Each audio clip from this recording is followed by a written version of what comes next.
Greetings. My name is Janice. I find myself alone in this world, which is why I am choosing to share my story here. I've seen my husband, Raymond, transform into someone unrecognizable, a person who brings dread into my life. I often find myself envious of those who are blissfully married to their soulmates, living joyfully as I once believed I would be with Raymond. But reality proved otherwise. Our marriage began on a foundation of love. Raymond and I both held stable jobs and enjoyed a robust relationship before our wedding. However, things took an unexpected turn soon after our vows. Raymond quit his job abruptly without any prior discussion. He explained that his job was making him depressed and burnt out, and he desperately needed a break. He promised to look for work soon, but in the meantime, the responsibility of supporting us fell on my shoulders. Though I expressed my frustration about being kept in the dark, Raymond dismissed my concerns, assuring me it would only be for a few months. As time passed, our situation did not improve. I had to take on 3 jobs just to keep us afloat, while Raymond spent his days playing video games, contributing nothing to our household duties. Despite my efforts, our financial situation worsened to the point where we struggled to pay rent. We were eventually forced to seek help from Raymond's parents, Ethan and Olivia, who were stunned to learn of Raymond's unemployment. Raymond's parents revealed a troubling pattern. This wasn't the first time Raymond had quit his job and relied on others for support. In the past, they had to coerce him back to work, threatening to cut him off financially. They had hoped he had changed after meeting me, but it seemed he had reverted to his old ways. They expressed doubt about his claims of depression, suggesting instead that he was manipulating the situation for financial gain. This revelation shocked me, as the Raymond I knew before our marriage had always been diligent and responsible. His parents sternly warned him to find employment and cease burdening me. They emphasized that I deserved happiness and should not be exploited. Raymond promised to rectify the situation, but a lingering doubt remained about whether true change was possible. I was left feeling betrayed and isolated, grappling with a reality far from the dreams I once cherished, sharing my story in hopes of finding solace and understanding.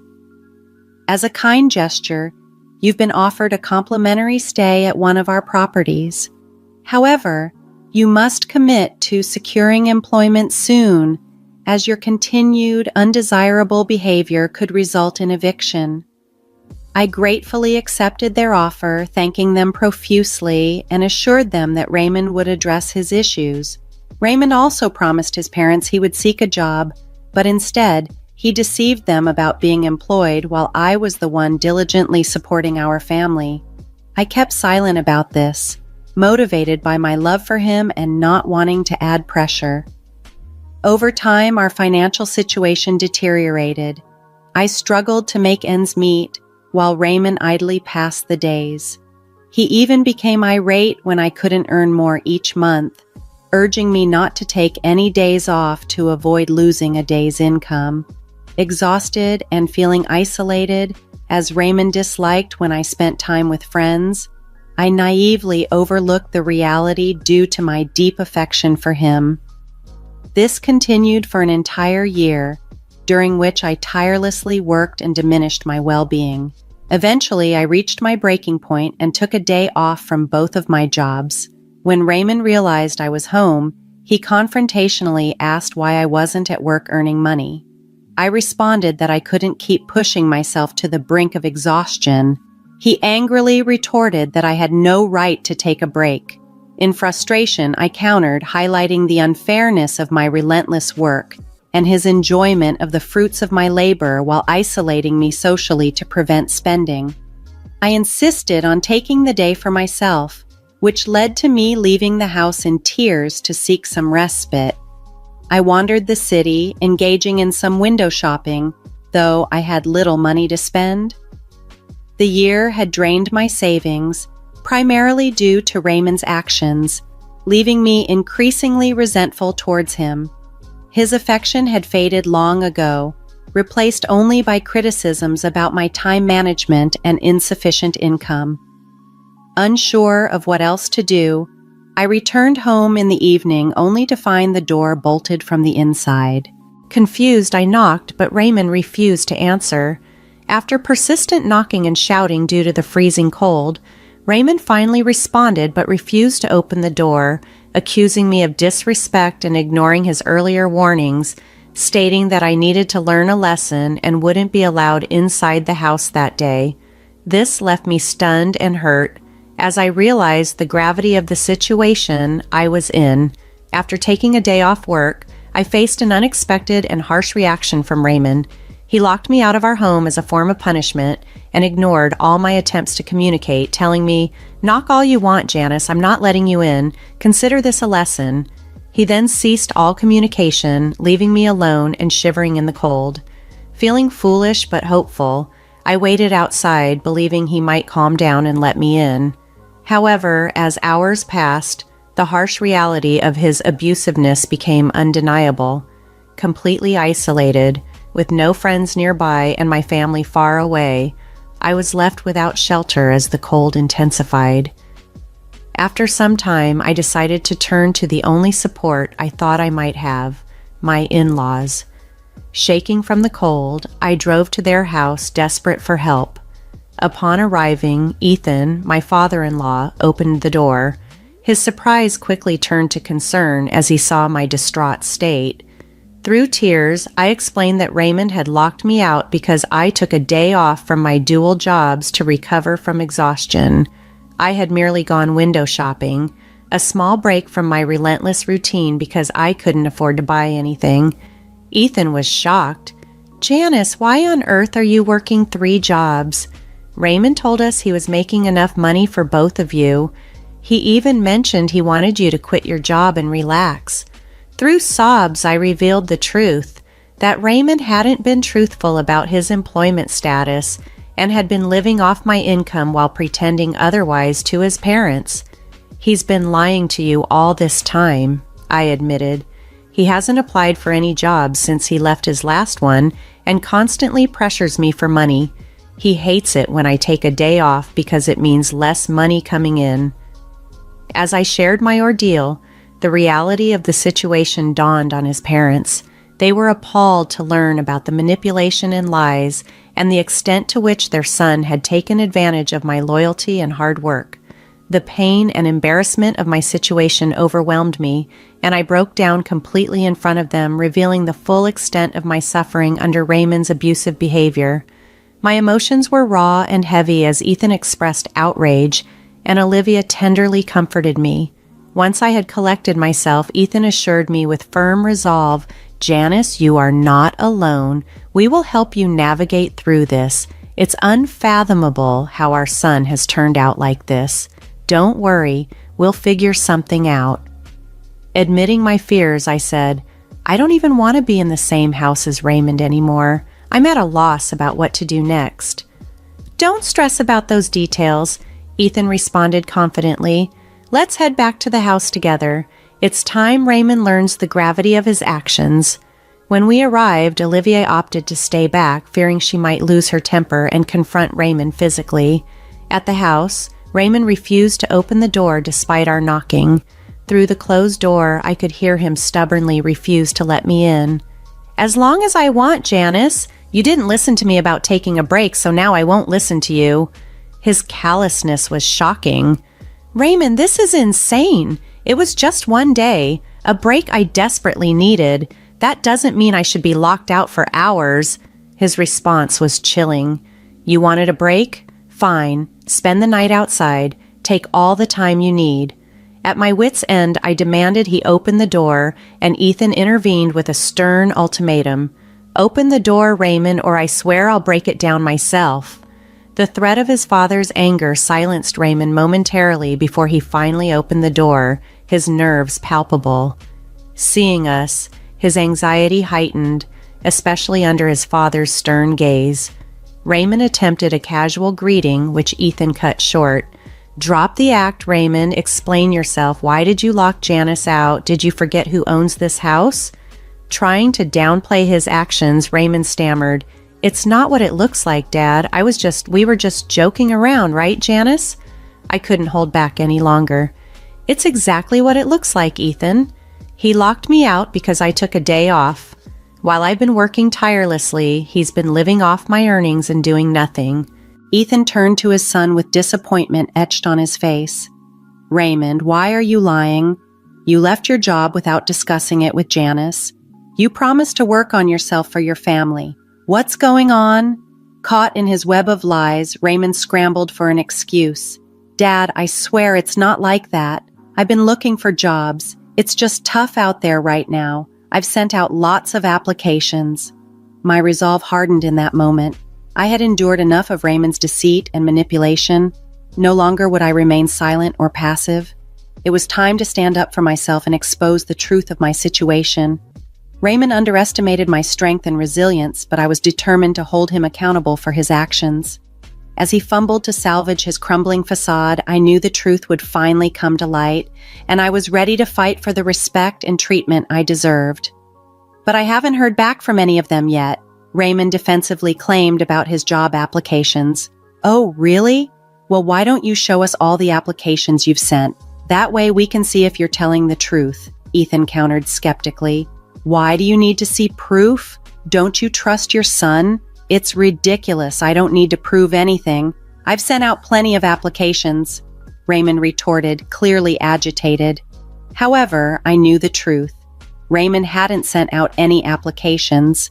After quitting his last job, he had no intention of finding another. He planned to live off my earnings indefinitely.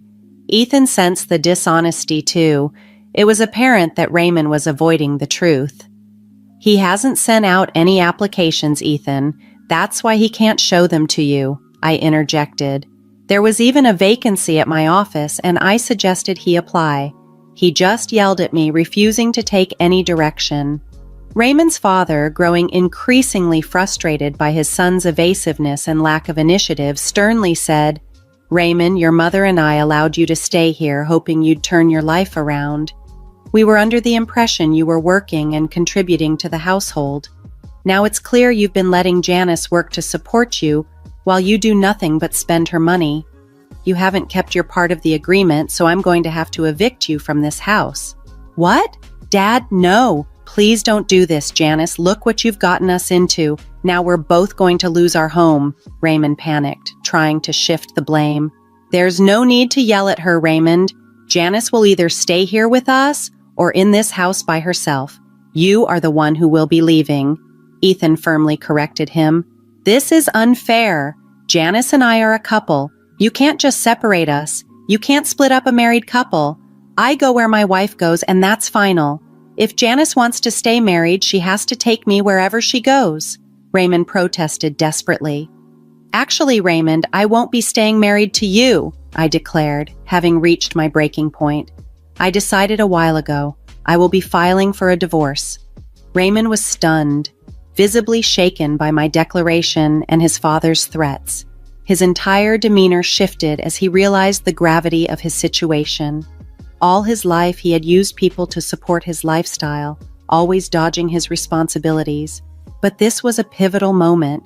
He was finally being held accountable. In a desperate plea, he broke down. "Janice, please don't do this. You can't be serious. Are you going to throw away years of our relationship over this one mistake? I know I shouldn't have locked you out." But it was too late for regrets.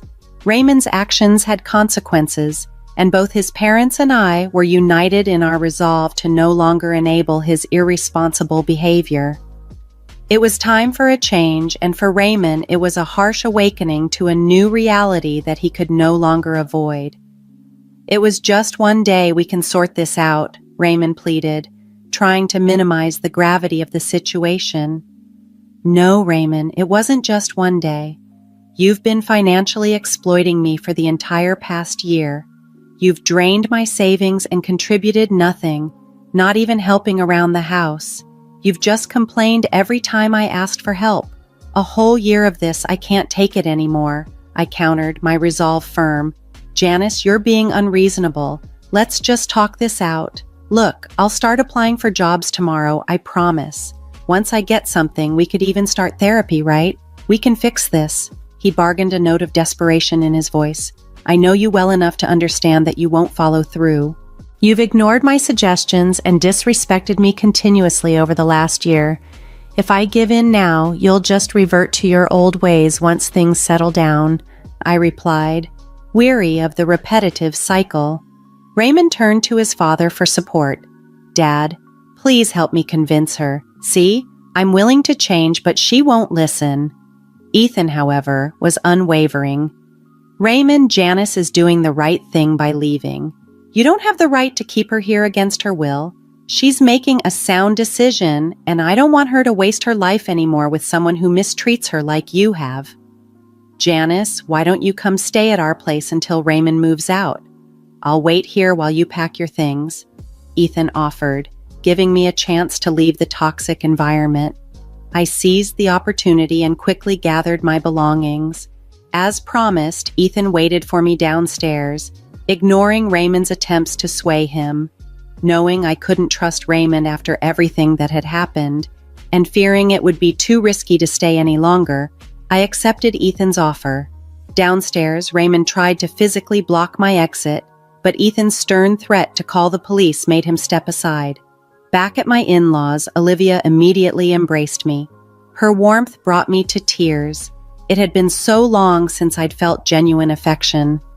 Olivia reassured me, "You can stay here as long as you need to."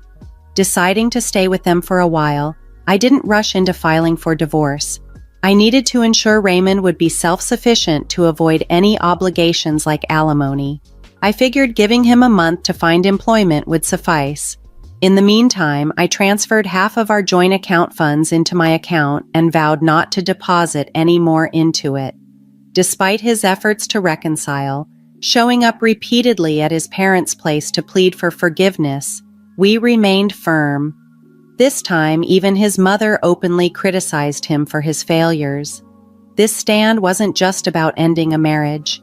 It was about reclaiming my life and dignity and establishing a boundary Raymond had long ignored.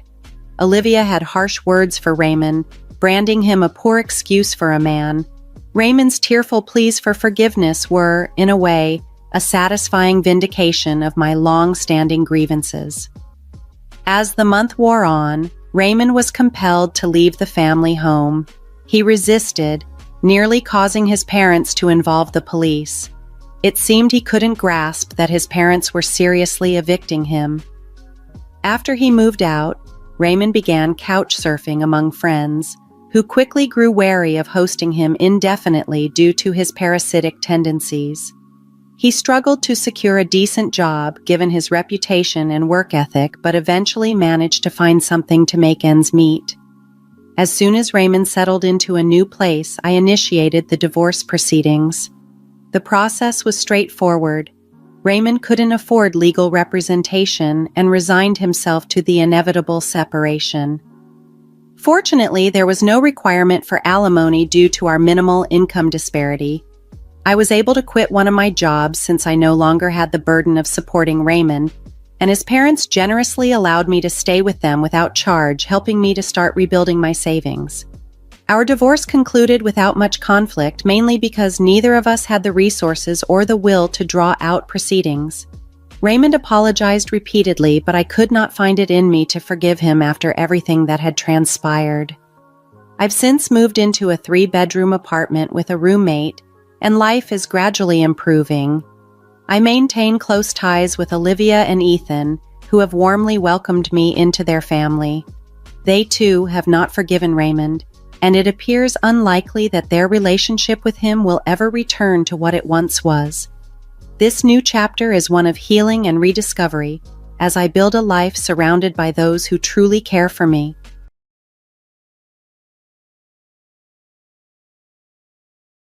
"What is all this?" I asked, bewildered, as I noticed numerous bags piled up at the entrance. "I've decided to live with my mom since you don't take care of the housework," Samuel replied coldly. "You made this decision without even consulting me?" I exclaimed, indignation clear in my voice.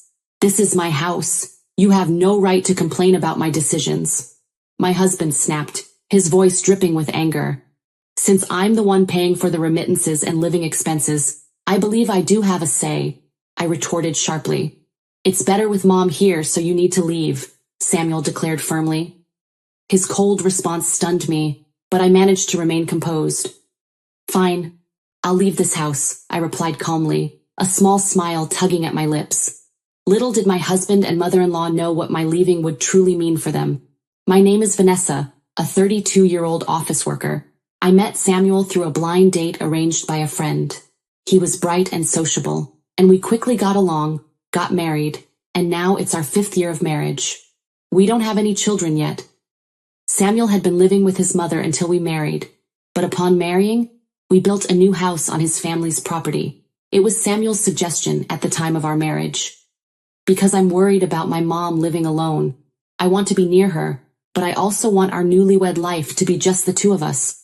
So I think this is the best, Samuel had explained. But won't there be a mortgage for building the house? I wondered. The payments for the house can be fully covered with the inheritance left by my dad, Samuel assured me. So there's no need for a mortgage. The house will be in my name, and there's no cost for the land either. I think it's fine if we just repay in the form of monthly support for my mom. What do you think? He suggested. I hesitated. Is that okay? Aren't you worried about your mother's livelihood? We'll be supporting her, and she has her part-time job income and her pension, so it's fine, he reassured. Okay, that's reassuring, I agreed. And Samuel enthusiastically added, furthermore, when you work late, my mom might help with the housework. That will be a help to you, right? Even though we would live in separate houses on the same property, I was filled with hope at the thought of enjoying our newlywed life and building our dream home together. Moreover, getting support with housework during busy times seemed ideal. However, I would later bitterly realize how naive this thought was. The beginning of our marriage was bliss itself. We were both busy with work, but the housework wasn't much, and our new house was clean and easy to maintain. My mother-in-law was also busy with her part-time job and didn't come over often. For shared living expenses, we split them between my husband and me. But one day, Samuel brought up a new proposal. I'll take care of all the household expenses. So can you make the regular transfer to my mom? I want you to transfer it to her bank account every month, he said.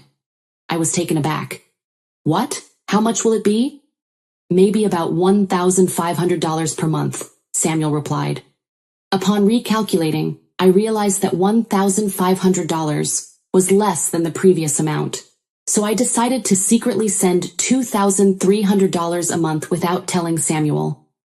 The monthly $2,300 took up a large part of my salary, but other living expenses, like utilities, groceries, medical bills, and clothing, were significantly higher. So in reality, my husband bore the greater burden. Samuel's salary went into a shared account, from which I made the transfers, and the remaining amount was added to our savings. This method worked well for a year, but as my mother-in-law quit her part-time job and began to visit more frequently, things started to go awry. I'm getting old, so I decided to quit my job and rest, she announced one day. Samuel replied warmly, That's okay, Mom. You don't have to push yourself anymore. We're here for you. Thank you, Samuel. You're always so kind, she said with a smile. At first, it was a pleasant interaction between mother and son, but then, looking around the house, she remarked, It seems you haven't been cleaning properly. Look, there's dust accumulating in every corner. This is something I can't overlook. I apologized. I'm really sorry. I've been so busy with work recently that I haven't been able to keep up with the housework. That's just an excuse, she retorted coldly. You're living in Samuel's house, so you should at least do the basic housework. And about cooking, I've heard you often take shortcuts. Is that true? I often prepare simple meals when I come home late from work, but I still try my best, I explained. Maybe it was a mistake to choose you as Samuel's wife, she said icily.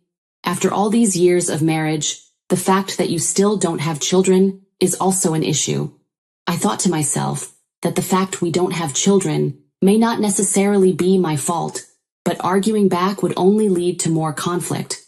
Originally, the agreement was that my mother-in-law would help with household chores during tough times when we started living together on the same property. However, It seems both Samuel and my mother-in-law have forgotten that promise. Anyway, when my mother-in-law is around, her unpleasant attacks are constant, so I've chosen to ignore them. Amidst such circumstances, a bigger problem befell me. The balance in our joint account was visibly dwindling. The problem was that Samuel's salary hadn't been deposited for 3 months. "What does it mean that your salary hasn't been deposited?" I confronted him. "Oh, about that," Samuel began reluctantly. What he said next was truly shocking. "I quit my job and have been looking for a new one." I stared at him in disbelief. "You quit your job? And it's terrible not to tell me something so important," I exclaimed indignantly. "Yeah, sorry," he said sheepishly. "I really feel bad about it. My boss was very strict, never-ending nagging, even for minor mistakes. Everyone makes mistakes, right?" According to him, a mistake he made caused the company a significant loss. Normally, such mistakes would warrant a warning from a boss, but he didn't seem to acknowledge his fault. I thought to myself that I would be troubled if I were his boss. But since he had already quit, I felt we needed to discuss what to do next. "Is there any prospect of finding a new job?" I asked. "The problem is, I can't find a company that matches my skills," Samuel admitted. "At this stage, shouldn't you look for a company that will hire you even if the conditions are lower?" "We can't afford to be picky right now, can we?" I pressed. "And no, I want to choose carefully for my next job, where I plan to stay until retirement," he insisted. "But what about our finances?" I questioned, confused. "You work too, so you can support us a bit, right?" Samuel replied nonchalantly. It seemed his opinion wouldn't change no matter what, so I decided to endure until he found a new job. But our household income had halved. After excluding the regular remittances to my in-laws, the amount left was meager, forcing us to dip into our savings. In reality, there's hardly anything left, so I decided to increase my working hours to boost my income a bit. Fortunately, my workplace values my abilities and readily agreed to my requests. However, when I returned home late, my mother-in-law was often lying in wait. "Why has it come to this?" she said. "I can't believe a daughter-in-law doesn't do any housework." "I'm sorry, it's because of work," I replied, trying to explain. "Making excuses and going out to play?" she continued, ignoring my words. "And then telling Samuel to give you more money?" To which I retorted, "I need the money for living expenses and remittances. My salary alone is not enough." Upon hearing this, my mother-in-law's anger became evident. "What? Complaining about just $2,300 remittance? Living in Samuel's house for free and neglecting household chores? Unbelievable," she exclaimed indignantly. Taking the amount of $2,300 lightly was incomprehensible to me. It's the money I earned with hard work, I thought. My mother-in-law seemed to take the monthly remittances for granted and had lost sight of their value. "Because you don't do the housework, I have to, or Samuel suffers," she continued to complain. "It's tough because of such an incompetent daughter-in-law." Although my mother-in-law took a domineering attitude, she often relied on ready-made meals from the supermarket and only did laundry for herself and Samuel. The kitchen was always a mess with dirty dishes everywhere. When my mother-in-law cooked dinner, it was only for herself and Samuel, never for me. She'd usually just tell me to eat whatever was left over. When I got home from work, Samuel was always relaxing on the sofa in front of the TV, unresponsive even as I faced harsh words from my mother-in-law. My affection for my husband gradually faded. His job search was not progressing at all. "Hey," I said, trying to get through to him, "if this continues, our savings will run out. Can't you do a part-time job to contribute a little to our household expenses?" "What part-time job?" Samuel glared at me sharply. "This house is in my name. It's mine. You're just living here and can't even take care of me properly, so it's only natural for you to pay the living expenses. The future looked very uncertain if things continued like this." "I'm paying for our living expenses and the remittances to your mother," I countered angrily. "You know there's a limit to how much I can earn." "Remittances, it's just $2,300, right? Stop nagging. If you don't like it, leave my house," he said, hitting the table and storming out of the room. My husband trivialized the amount I worked hard to earn. calling it a mere $2,300. Our marital relationship had never been more discordant. Amidst this, unexpected good news arrived. Samuel had a chance to get a job at a company run by a friend of his mother. While the salary wasn't as high as his previous job, I was grateful he would be working at all. The trial period was set for 3 months. "I don't think this company suits my abilities," Samuel said reluctantly, "but it's hard to say no since my mom introduced me." In response to his words, I decided to encourage him. "As long as you're willing to work, that's fine. Do your best to secure formal employment." However, I couldn't have imagined that his new job would lead to further problems. Samuel left for work energetically every morning, but after a month, he started coming home late and sometimes didn't come home at all. His jacket smelled of an unknown woman's perfume. Furthermore, he didn't contribute his salary to our household, and even started withdrawing money from our joint account without permission. While continuing the remittances to my mother-in-law, I decided to stop depositing money into the joint account. This made Samuel furious, and he confronted me. "Why aren't you putting money in the account? The balance is almost zero. Where is your salary going?" he demanded. "You're not contributing to the living expenses," I replied. "Tell me how you're using the money." "Shut up," my husband burst out. "I have friends to socialize with. You wouldn't understand." "That's not right," I retorted. "Am I the only one to earn and manage our livelihood? If you contribute money, I will too." "This house is mine. It's only natural for you to contribute money," Samuel insisted. I was appalled by his insistence that I should use my earnings for his pocket money and pay for the remittances to his mother and our living expenses.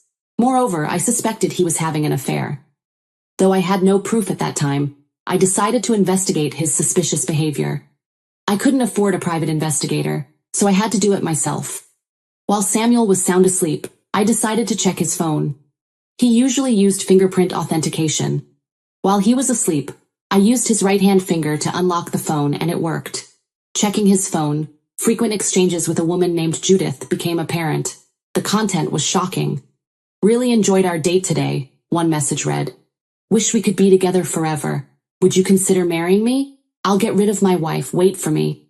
Can't wait to start our life in a new home." Such unbelievable conversations continued. I transferred important data to my own smartphone.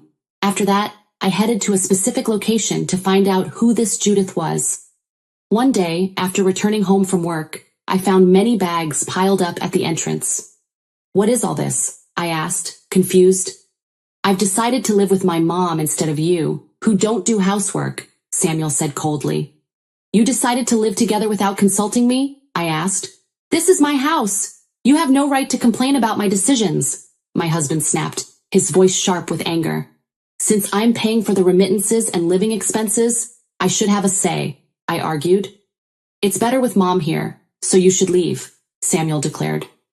Samuel's cold response shocked me. My mother-in-law, who was present, also chimed in. "A wife who doesn't do housework is useless," she said, smiling as if she hoped I would be driven out. Realizing it was futile to continue with these people, I made my decision. "All right, I'll leave this house," I calmly replied with a smile. "Really? Are you serious?" Samuel asked, taken aback. "But I'll make sure you pay for your infidelity," I continued firmly. "Infidelity? What are you talking about?" Samuel began to get flustered. "I mean Judith, the 27-year-old receptionist at your workplace, right? You're thinking of inviting her to this house instead of me?" I accused him. "Don't be ridiculous. I can't believe you're entertaining such baseless fantasies," he shot back defensively. "But I do have proof," I countered.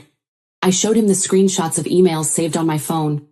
The day before, I had gone to Samuel's workplace to dig up information about Judith, and caught them entering a hotel secretly, capturing the moment in photos. Seeing this, Samuel, realizing he had no way out, started making weak excuses. "We've been arguing a lot lately, and I'm really stressed. Mom says she can't take it anymore with such a wife," he stammered. "But that doesn't justify infidelity. Why would you do such a thing?" I asked, hurt and angry. "I couldn't help it. Judith understands me in a way you never could," Samuel declared. His words, enamored by a younger woman, filled me with disgust. The effort I had put in for such a man now seemed utterly futile. That's enough. In return, you'll pay the compensation for your infidelity, and I'll claim it from Judith too, I said firmly. I don't have money, you know that, Samuel replied defensively. Then work with Judith to build a proper life. Your mom will help with the housework, right? Then there should be no problem, I retorted coldly.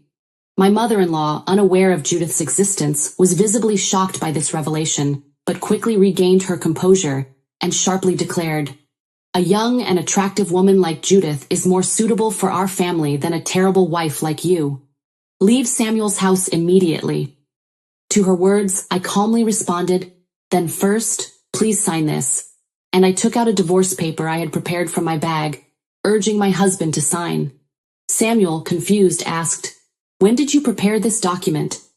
"The day you told me to leave the house. I got it right after you said that," I quietly answered. Samuel, surprised but ultimately resigned, signed the document. I also signed the divorce paper on the spot and said, "Then I'll submit this to the city hall. Regarding my belongings, I'll arrange for a moving company to transfer them as soon as I find a new place." "I want you out as soon as possible," my mother-in-law yelled at me. That day, I packed the necessary items in a bag and headed to my parents' house. They were surprised by my sudden return, but warmly welcomed me, understanding something from my expression. The next day, I took a few days off and started taking new actions. First, I submitted the divorce paper to the city hall and began looking for a lawyer for the divorce proceedings and compensation claims. I also started searching for a new place to live. It was a busy time, but I felt fulfilled, advancing my own life. My deepest wish was to have no further involvement with that in-law family. I found a stylish apartment suitable for a single person and asked a moving company to arrange the relocation. I returned home just for the day of the move. Samuel was at work, but his mother was there. The movers took out my belongings, furniture, and appliances one by one. "Are you taking everything? The house will be so empty," she said bitterly. "All of this was bought with my own money. When we got married, I used my savings to buy furniture and appliances to make our house a home. If the house is registered in Samuel's name, then these items are mine," I replied coolly. My mother-in-law couldn't argue and was visibly frustrated. After moving to a luxury apartment, I started enjoying living alone. I could use all my income for myself. Thanks to working overtime, I got promoted, and my salary increased. This lifestyle continued for about 3 months, and then I started receiving numerous calls from my mother-in-law. I regretted not blocking her, but finally gave in to her persistent calls. "Oh, Vanessa, finally I got through," she exclaimed. "What do you want?" I asked, irritated. "Please, can you come back?" she began pleading. "What? I thought you wanted me to leave," I said, surprised. "I'm sorry. I've reflected on it. I want you to send $2,300 to my account, like before," she continued. How self-centered she was. According to her, Samuel's workplace affair was exposed, and he couldn't secure regular employment, resorting to part-time jobs. Judith and Samuel had started living together, but she disliked living with his mother, who then returned to her old home. With no more remittances, she struggled to live on her pension alone. "I have nothing to do with you anymore. I refuse," I said firmly. I set my phone to reject her calls and blocked Samuel's number, wanting no further involvement.